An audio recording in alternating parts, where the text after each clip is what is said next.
Good evening. ഞാൻ Donna. Kodanchery media സന്ധ്യാവാർത്തയിലേക്ക് സ്വാഗതം. അഞ്ചലിൽ യുവതിയെയും 17 ദിവസം പ്രായമുള്ള ഇരട്ടക്കുഞ്ഞുങ്ങളെയും കൊന്നു.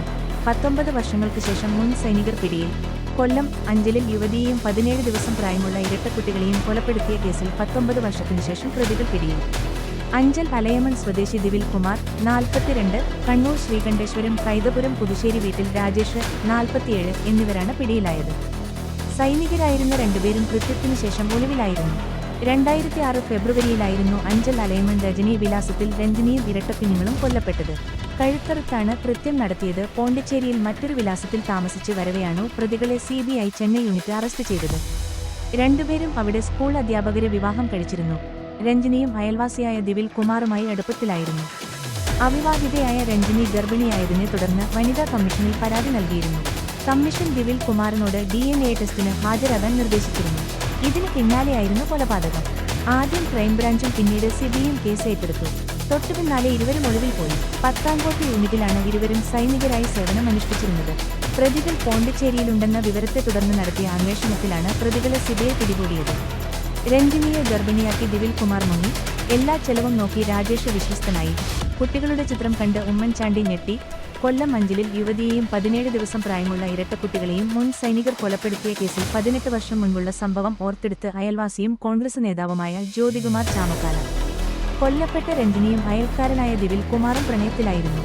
ദിവിൽ പട്ടാളത്തിലായിരുന്നു. അവിവാഹിതയായ രഞ്ജിനിയെ ഗർഭിണിയാക്കിയ ശേഷം ദിവിൽ കുമാർ നാടുവിട്ടു. ഇത് വലിയ ഒച്ചപ്പാട് ഉണ്ടാക്കിയിരുന്നു. ദിവിൽ കുമാർ പിതൃത്വം അംഗീകരിക്കാൻ തയ്യാറായിരുന്നില്ല.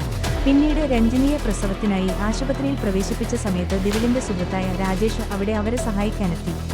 കുടുംബത്തിന്റെ വിശ്വാസം രാജേഷ് നേടിയെടുത്തു. ആശുപത്രിയിൽ ചെലവടക്കം എല്ലാ കാര്യങ്ങളും അയാളാണ് നോക്കിയിരുന്നത്. മറ്റാരുടെയും മുന്നിൽ പ്രത്യക്ഷപ്പെടാതെയാണ് അയാൾ നടന്നിരുന്നത്. രഞ്ജിനി ഇരട്ടക്കുട്ടികളെ പ്രസവിച്ച ശേഷം ഡിസ്ചാർജായി വീട്ടിൽ വന്നു. സംഭവം നടന്ന ദിവസം രാജേഷ് വീട്ടിലെത്തി. ഈ സമയം രഞ്ജിനിയുടെ അമ്മ പഞ്ചായത്ത് ഓഫീസിൽ പോവുകയായിരുന്നു. രാജേഷ് വന്നതുകൊണ്ട് സംസാരിച്ചു നിന്ന് അവരെ അയാൾ നിർബന്ധിച്ച് ജോലിക്ക് പറഞ്ഞയച്ചു. അതിനുശേഷമാണ് രഞ്ജിനിയെയും കുട്ടികളെയും കൊന്നത്. ജ്യോതികുമാർ ചാമക്കാല ഓർത്തെടുത്തു. ദിവിൽ കുമാർ പട്ടാളത്തിലേക്ക് തിരികെ മടങ്ങുന്നുവെന്ന് പറഞ്ഞാണ് നാട്ടിൽ നിന്ന് പോയത്. പക്ഷേ അവിടെ എത്തിയിരുന്നില്ല. രാജേഷും പിന്നീട് അങ്ങോട്ടേക്ക് പോയില്ല. കൊലപാതകങ്ങൾക്ക് ശേഷം രഞ്ജിനിയുടെ അമ്മയുടെ മനോനിലത്തെത്തി. തിരുവനന്തപുരം മെഡിക്കൽ കോളേജിൽ പോസ്റ്റ്മോർട്ടം നടത്തിയ ശേഷം ശാന്തി കവാടത്തിൽ ഞാൻ മുൻകൈയെടുത്താണ് സംസ്കാരം നടത്തിയത്.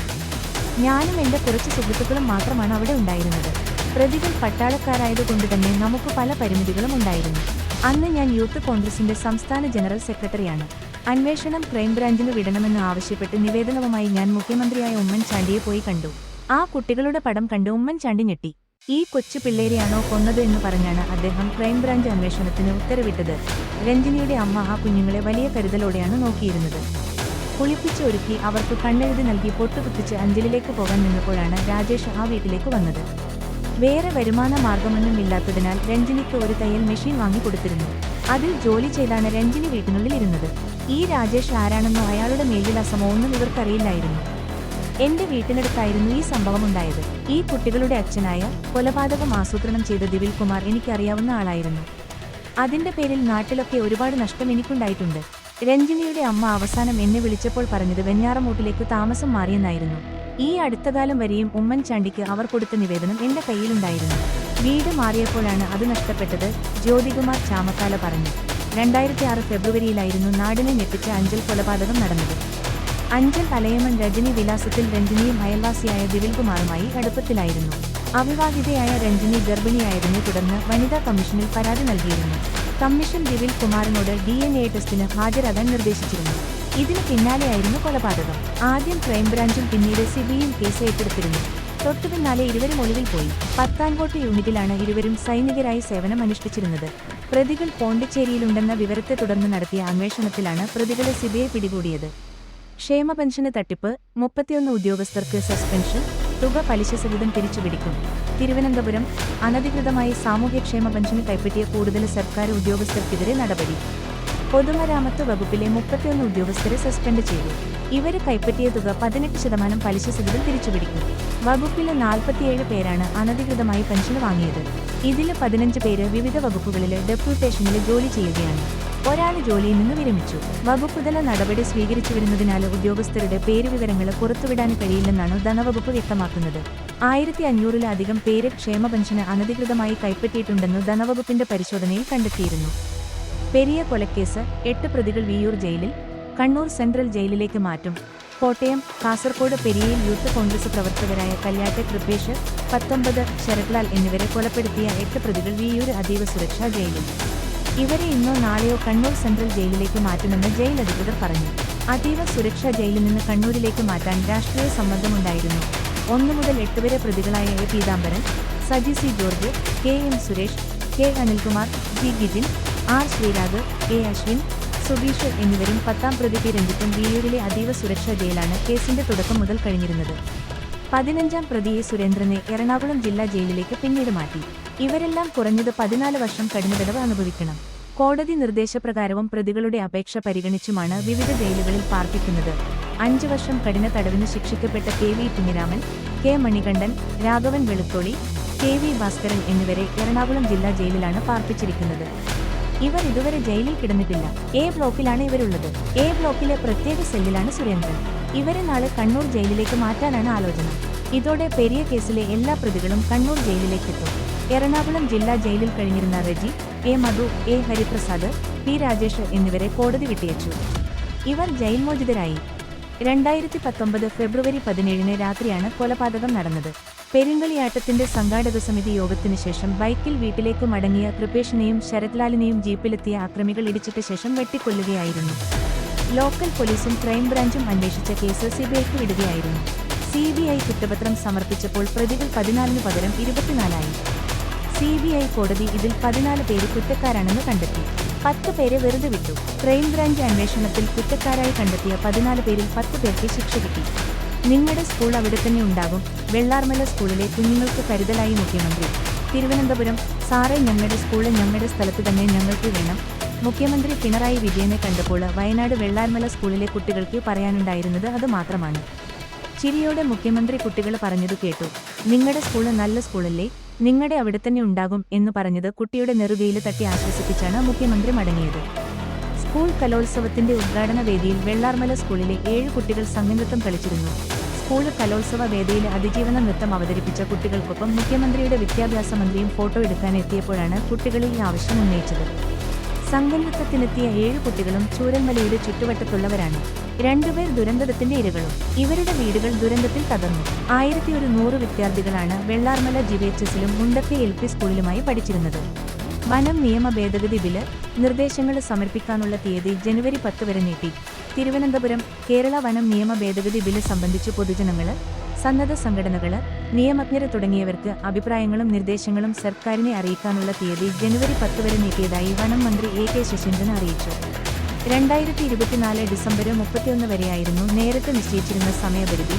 ബില്ലിന്റെ മലയാളം പകർപ്പ് നിയമസഭയുടെ വെബ്സൈറ്റിൽ ലഭ്യമാകാൻ താമസിച്ചതിനാലാണ് കാലാവധി ദീർഘിപ്പിക്കുന്നത്.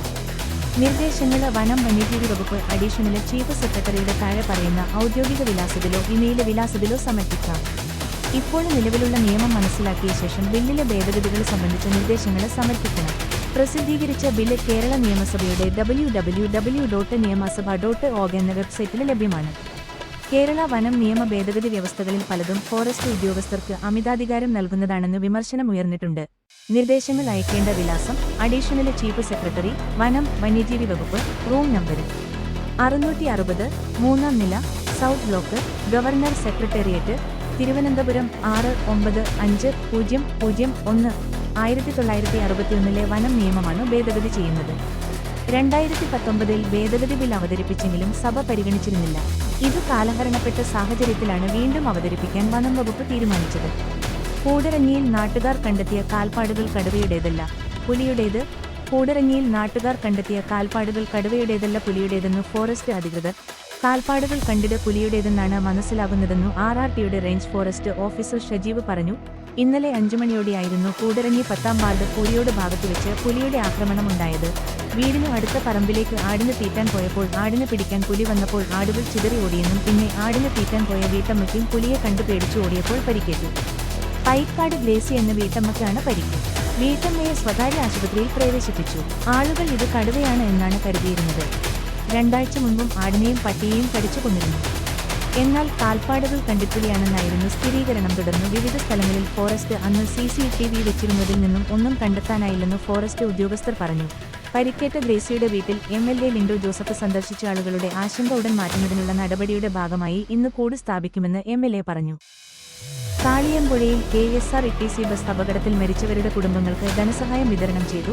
തിരുവമ്പാടി 2024 ഒക്ടോബർ 8 തിരുവമ്പാടി പഞ്ചായത്തിലെ കാളിയാമ്പുഴയിൽ KSRTC ബസ് തോട്ടിലേക്ക് മറിഞ്ഞുണ്ടായ അപകടത്തിൽ മരണമടഞ്ഞ കണ്ടപ്പഞ്ചാലെ വേലങ്ങുന്നേൽ കമലയുടെ കുടുംബത്തിനും ആനക്കാമ്പയിൽ കോയലിൽ ത്രേസ്യാമ്മ എന്നിവരുടെ കുടുംബത്തിന് 10 ലക്ഷം രൂപ വീതം ധനസഹായം വിതരണം ചെയ്തു. 10 ലക്ഷം രൂപയുടെ ധനസഹായം ഗതാഗത മന്ത്രി ഗണേഷ് കുമാർ ഇരുവരുടെയും വീടുകളിലെത്തി കൈമാറി. Thiruvambady MLA Linto Joseph, Kodenchery panchayat president Alex Thomas, Thiruvambady gramapanchayat president Bindu Johnson, KSRTC zonal manager K Manojkumar, DETO Abdul Nasar തുടങ്ങിയവരും പരിപാടിയിൽ സംബന്ധിച്ചു. കോടഞ്ചേരി വേഞ്ചേരിയിൽ പുലിയുടെ സാന്നിധ്യം കണ്ടതായി നാട്ടുകാർ. കോടഞ്ചേരി ഗ്രാമപഞ്ചായത്തിലെ വേഞ്ചേരി കോയപ്പത്തോടെ എസ്റ്റേറ്റിൽ ടാപ്പിംഗ് തൊഴിലാളികൾ പുലിയുടെ സാന്നിധ്യം കണ്ടെത്തിയതിനെ തുടർന്ന് grama panchayat president Alex Thomas, Chembakassery vice president Jameela Azeez, forest section officer, മറ്റ് ഫോറസ്റ്റ് ഉദ്യോഗസ്ഥർ, പ്രദേശവാസികൾ എന്നിവരുടെ നേതൃത്വത്തിൽ സ്ഥല പരിശോധന നടത്തി.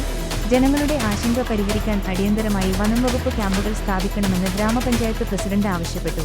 സ്ഥിരമായി വന്യജീവികൾ കൃഷിയിടങ്ങളിൽ ഇറങ്ങുന്നതുപോലെ കർഷകർക്ക് നേരിടുന്ന പ്രതിസന്ധികൾക്ക് ശാശ്വത പരിഹാരം കാണുവാൻ വന്യജീവികളുടെ ക്രമാതീതമായ വംശവർദ്ധനവിന്റെ ശാസ്ത്രീയമായ നിയന്ത്രണത്തിന് ആവശ്യമായ ഇടപെടലുകളും നിയമനിർമ്മാണവും കേന്ദ്ര സംസ്ഥാന സർക്കാരുകളുടെ ഭാഗത്തുണ്ടാകണമെന്നും അദ്ദേഹം ആവശ്യപ്പെട്ടു.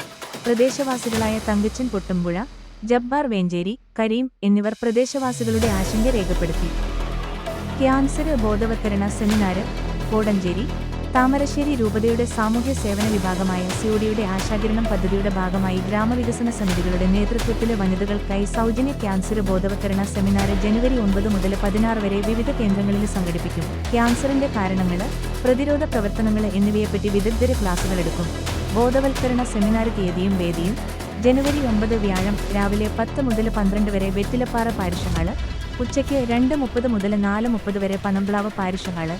ജനുവരി 10 വെള്ളി രാവിലെ 10 മുതൽ 12 വരെ പുതുപ്പാടി പാരിഷ് ഹാള്, ഉച്ചയ്ക്ക് 2:30 മുതൽ 4:30 വരെ കോടഞ്ചേരി പാരിഷ് ഹാള്. ജനുവരി 11 ശനി രാവിലെ 10 മുതൽ 12 വരെ മരിയാപുരം പാരിഷ് ഹാള്, ഉച്ചയ്ക്ക് 2:30 മുതൽ 4:30 വരെ പാലൂർക്കോട്ട പാരിഷ് ഹാള്. ജനുവരി 14 ചൊവ്വ രാവിലെ 10 മുതൽ 12 വരെ കൂരാച്ചുണ്ട് പാരിഷ് ഹാള്, ഉച്ചയ്ക്ക് 2:30 മുതൽ 4:30 വരെ മുതുകാട് പാരിഷ് ഹാള്. ജനുവരി 15 ബുധന് രാവിലെ 10 മുതൽ 12 വരെ വിലങ്ങാട് പാരിഷ് ഹാള്, ഉച്ചയ്ക്ക് 2:30 മുതൽ 4:30 വരെ മുരുതോങ്കര പാരിഷ് ഹാള്. ജനുവരി 16 വ്യാഴം രാവിലെ 10 മുതൽ 12 വരെ ആനക്കാമ്പയിൽ പാരിഷ് ഹാള്, ഉച്ചയ്ക്ക് 2:30 മുതൽ 4:30 വരെ കൂടരഞ്ഞി വ്യാപാര ഭവൻ ഹാള്. KCYM താമരശ്ശേരി രൂപതാ സമിതിക്ക് പുതിയ നേതൃത്വം. താമരശ്ശേരി KCYM രൂപതാ പ്രസിഡന്റായി റിച്ചാർഡ് ജോൺ വീണ്ടും തിരഞ്ഞെടുക്കപ്പെട്ടു. കോടഞ്ചേരി മേഖലാ അംഗം ആൽബിന് ജോസാണ് പുതിയ general secretary. Thamarassery Mar Mankuzhikkary memorial pastoral സെന്ററിൽ നടന്ന വാർഷിക സെനറ്റിനോടനുബന്ധിച്ചാണ് പുതിയ നേതൃത്വത്തെ തെരഞ്ഞെടുത്തത്. Thamarassery minor seminary vice rector father Anwesha Palakkayil സമ്മേളനം ഉദ്ഘാടനം ചെയ്തു. രൂപത director father Jobin Thekkekkaramattathil, animator sister Rosina, SABS general secretary Aleena Mathew, vice president Kalona Johnson എന്നിവരെ സംസാരിച്ചു. തുടർന്ന് രൂപതയിലെ 11 മേഖലകളുടെയും വാർഷിക റിപ്പോർട്ട് അവതരിപ്പിച്ചു. സംഘടന ചർച്ചയും ആലോചനകളും നടന്നു. സെനറ്റ് സന്ദർശിച്ച ബിഷപ്പ് മാർ റെമീജിയോസ് ഇഞ്ചനാനിയിലെ നേതാക്കളെ അഭിവാദ്യം ചെയ്ത് സംസാരിക്കുകയും 2024 വർഷത്തെ നേതാക്കളെ ആദരിക്കുകയും ചെയ്തു. തെരഞ്ഞെടുക്കപ്പെട്ട മറ്റു ഭാരവാഹികള്: vice president Bonny Sunny Kodenchery, Treesa Mary Thiruvambady, സെക്രട്ടറിമാര് Anjala K Joseph Thamarassery, Vilha Mathew Maruthonkara, treasurer Jobin James Vilangad, സംസ്ഥാന സിൻഡിക്കേറ്റ് അംഗങ്ങള് അഭിലാഷ കുടിപ്പാറ വിലങ്ങാട്, ചെൽസിയ മാത്യു താമരശ്ശേരി, സംസ്ഥാന സെനറ്റ് അംഗങ്ങള് Alanu Biju Thottumukkam, Aggie Maria Joseph Malappuram, SMYM കൗൺസിലർമാര് ഡെൽബിന് സെബാസ്റ്റ്യന് താമരശ്ശേരി, അഞ്ജലി ജോസഫ് പാറോപ്പടി, രൂപത executive members Alona Sunil Njarakkattu Kodenchery, Abhina Maruthonkara, Rohit Paroppady, Dona Koorachundu, Agnes Vilangad, Alana Malappuram, അന്നിയ Thottumukkam, Amala Thiruvambady, Aleena Koorachundu, Alvin Koorachundu, Anu Perinthalmanna, Amala Perinthalmanna, Ajith Perinthalmanna, Sandra Perinthalmanna, Jithumon Karuvarakundu, Angel Karuvarakundu. Kodenchery Edattayil Nellikkunnel NJ Mathew, Kunjayan 70 അന്തരിച്ചു. സംസ്കാരം ഇന്ന് 4 ജനുവരി 25 ഉച്ചകഴിഞ്ഞ് 3-ന് കോടഞ്ചേരി സെന്റ് മേരീസ് ഫൊറോന ദേവാലയത്തിൽ നടന്നു. ഭാര്യ വത്സമ്മ തറക്കുന്നേൽ, കുടുംബാംഗം മക്കൾ ആൻഡേഴ്സൺ, ലിയോ, ലിഡിയ, മരുമക്കൾ ഡാനി വർഗീസ് തുണ്ടത്തിൽ, മലപ്പുറം ധന്യ ജോസ് തുരുത്തിയിൽ, പൂര ചുണ്ട്, അജയ് ജോസഫ് പുരക്കൽ, നിലമ്പൂർ. വാർത്തകൾ കഴിഞ്ഞു.